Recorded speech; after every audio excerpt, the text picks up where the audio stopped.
Hi! Magandang araw po sa inyo lahat.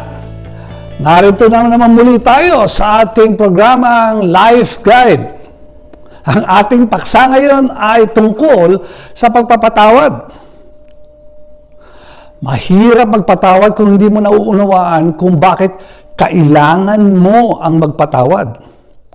3 puntos ang nais kong ibahagi sa inyo kung bakit natin kailangan magpatawad.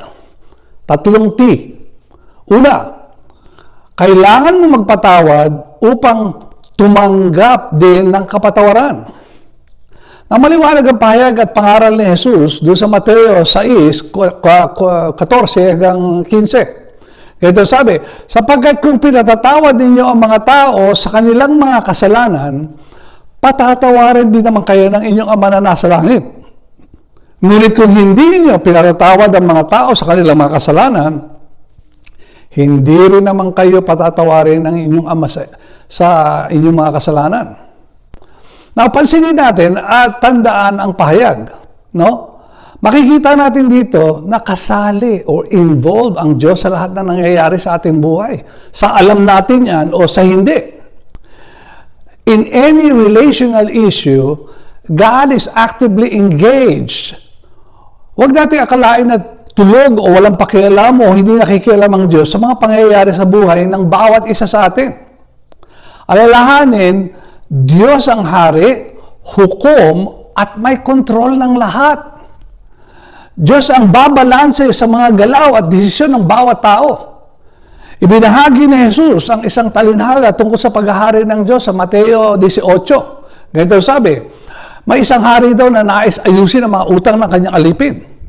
Isa sa nagkautang ng malaki ay walang maibayad, kaya inutos ng hari na ipagbili niya na lamang ang alipin ito at ang kanyang buong pamilya kasama ng lahat ng ari-arian nito bilang bayad sa malaking utang. Nagmakaawa ang alipin at nangakong babayaran ng utang. Nakabag naman ang hari kaya pinalaya niya lamang niya ito at pinatawag sa lahat ng kanyang utang. Kinansila na. Ni-write off na ng hari yung utang niya. Now, itong alipin na ito ay may kapwa alipin na may pagkakautang naman sa kanya. Nang matagpuan niya ito, sinakal niya ito at sinabihan, bayaran mo ang utang mo! Kahit na nagmakaawang alipin na bigyan siya ng panahon makapagbayad ay hindi niya ito pinakinggan at ipinabilanggo niya ito kagad. Nalaman ng hari ang nangyari at ipinatawag ang alipin. Ikaw ay masamang lingkod, sinabi niya. Kinasila ko lang lahat ng utang mong iyon dahil nakiusap ka sa akin. Hindi ka ba dapat na mahabag sa kapwa alipin mo tulad ng ginawa ko sa iyo? Sa galit ng hari ay ibinigay siya sa mga tagaparusa upang pahirapan hanggang sa mabayaran niya ang lahat ng utang niya. Now, sinabi ni Jesus na gayon din ang gagawin sa bawat isa sa inyo ng aking Diyos Ama kung hindi niyo taos-pusong patatawarin ang inyong mga kapatid. Maliwanag ang babala ng Diyos. Kung ikaw ay nais magpatawad ng Diyos, matuto ka munang magpatawad ng kapwa. Huwag kang umasang palatawarin ka ng Diyos kung ikaw mismo ay hindi nagpapatawad. Now, liwanagin natin ano ba ang ibig sabihin ng pagpapatawad. Sa pagpapatawad ay, una, huwag kang magbigay ng kondisyon sa nagkasala sa iyo para patawarin mo. Hindi ito kailangang bayaran ng nagkasala o maging karapat-dapat muna siya bago mo patawarin. Hindi kailangan ng negosasyon o bargaining para patawarin ang kapwa. Ibinibigay mo kasi itong kusang loob bilang pagsunod at pagtiwala mo sa tagubilin ng Diyos. Pero maaari mong sabihin ang ganito, hindi ba unfair yon? Sinaktan ka pagkatapos palatawarin mo? Hindi ata patas yun. Now, tanong, sino ba ang nagsabi na fair o patas ang magpatawad? Fair ba kay Jesus na patawarin ang lahat ng kaso mo sa Diyos mula pa nang ipanganak ka at palayain ka at ilibre ka sa parusa na dapat lamang na ipataw sa iyo? Umaangal ba si Jesus ng pahirapan, ipako at patayin siya sa krus dahil sa atraso natin? Tinanong ba niya kung bakit aakuin niya ang iyong atraso at siya ang magbabayad noon? Wala. Kaibigan, walang kondisyon ang pagpapatawad.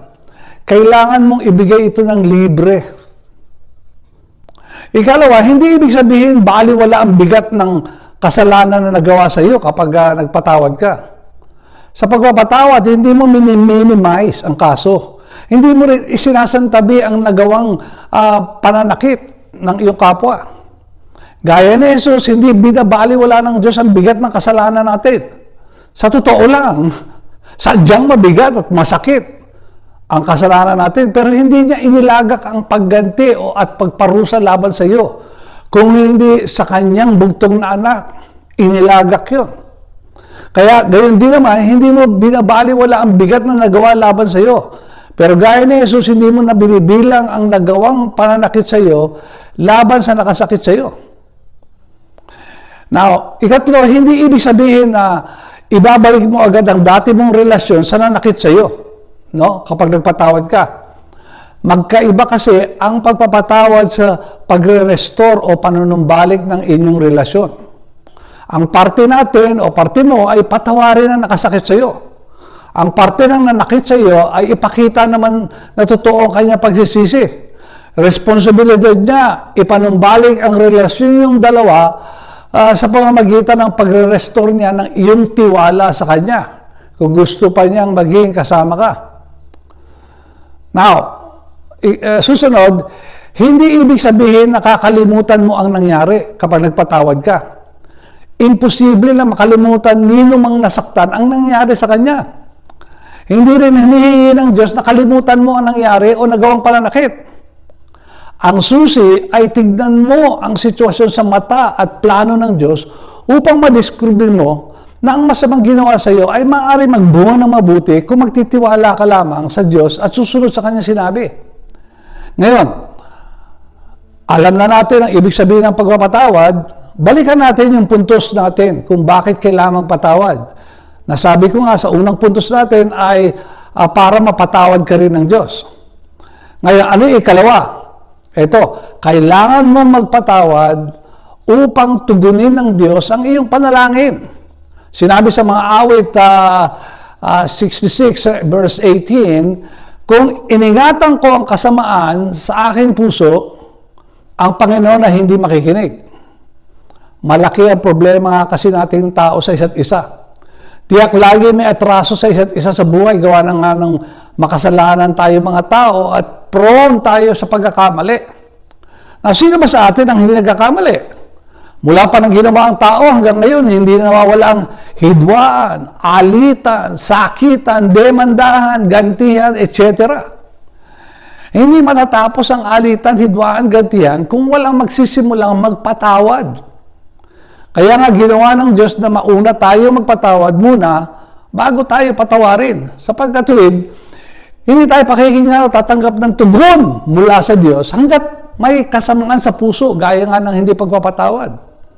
Ito ay upang alam ng bawat tao na kapag humingi siya sa Diyos, siguruhin alam na walang bahid ng kasamaan at hindi pagpapatawad sa puso natin.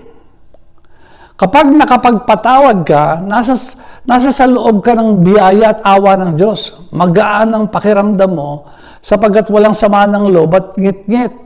Meron kang kapayapaan sa isipan at kanlong ka ng Diyos.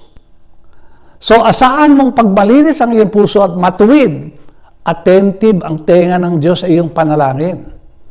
Kung hindi naman, asahan mong rin hindi ka pakikinggan ng Diyos. Kaya suriin natin mabuti ang ating puso sa anumang bahid ng kasalanan at isa na rito ay ang unforgiveness o hindi pagpapatawad. Okay? Now, ikatlo, kailangan mong magpatawad upang tularan mo ang Diyos. Ganito ang payag sa Efeso 4:31. Lahat ng pait o galit, poot, pag-aaway at paninirang puri ay inyong alisin, pati lahat ng kasamaan. At maging mabait kayo sa isa't isa, mga mahabagin, magpatawad sa isa't isa, gaya ng pagpapatawad sa inyo ng Diyos kay Hesus Kristo. Now, kaibigan, maliwanag ang nais ng Diyos. Nais niyang tularan natin siya. Pinatawad niya tayo sa ating atrasong pagsuhay at kasalanan laban sa Kanya. ipinadala o isinugo ang bugtong na anak na si Jesus upang siya magbayad sa atraso natin sa Kanya. Unawain na hindi libre ang atraso natin. Kailangan bayaran natin yun at may magbayad noon. Ngunit imbis na kayo o tayo ang magbayad ng sariling kaso natin, anak ng Diyos ang ipinambayad upang maabsuelto nga tayo, ikaw at ako, sa kaso natin. Isip-isipin mo ang hirap na dinanas ng anak ng Diyos sa Kalbaryo. Dumanak ang hirap at dugo doon hanggang kamatayan ay sinuo upang sagutin ang atraso mo at atraso ko. Sadyang hinatulan ng Diyos ang kasalanan natin, pero sa anak niya inilaga o ikinarga ang parusa na dapat sana sa iyo at sa akin ipinataw. Iyan ay sa biyaya at habag sa atin. Kung justice at fairness ang hihingi natin at hahanapin natin sa Diyos, ay yung karapatang hatol sa atin ng Diyos ay patay tayo. Bakit? Sapagkat ang sabi ng Biblia, kabayaran ng kasalanan ay kamatayan. Doon sa Roma 3:23. We deserve death and hell. Ngunit instead, ano ang ipinatol ng Panginoon sa atin? What we got is what we do not deserve. Ano? Awa ng Diyos. And we also got His unmerited favor, biyaya or grace.